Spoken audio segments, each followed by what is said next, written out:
পূর্ব বর্ধমানে বিভিন্ন স্কুলে 2রা জানুয়ারি থেকে 8ই জানুয়ারি পর্যন্ত বিভিন্ন কর্মসূচি নেওয়া হয়েছিল।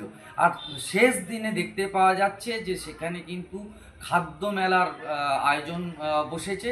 গোটা স্কুল জুড়ে বিভিন্ন স্টল বসেছে এবং এই খাদ্য মেলার মূলত যে খাবারগুলি সেগুলো ছাত্রছাত্রীরা বাড়ি থেকে নিয়ে আসছে এবং এখানের বিক্রেতাও হচ্ছে ছাত্রছাত্রী এবং ক্রেতাও হচ্ছে ছাত্রছাত্রী।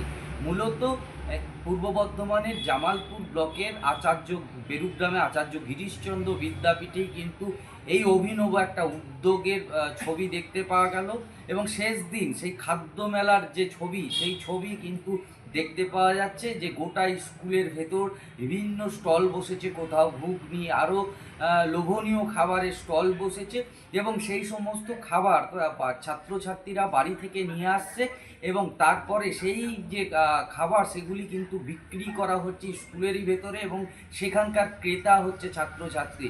মূলত যে কারণে এই অভিনব উদ্যোগ নেওয়া, ছাত্রছাত্রীদেরকে স্বনির্ভর করে তোলার জন্যই কিন্তু এমন প্রয়াস নিচ্ছেন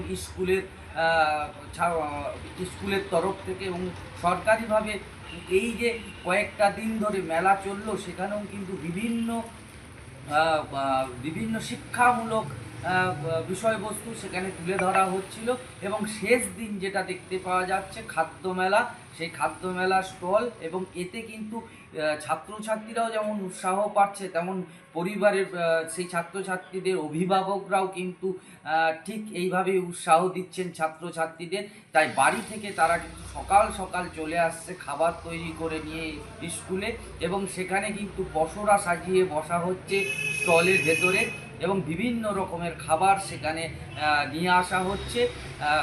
এর আগেও কিন্তু একাধিক উদ্যোগ নিয়েছে এই আচার্য গিরিশচন্দ্র বিদ্যাপীঠ, কিন্তু এবারের যে উদ্যোগ এই যে 2 তারিখ থেকে এবং 8 তারিখ পর্যন্ত যে বিভিন্ন রকমের কর্মসূচি চললো তার মধ্যে শেষ দিনের কর্মসূচি রইল খাদ্য মেলা।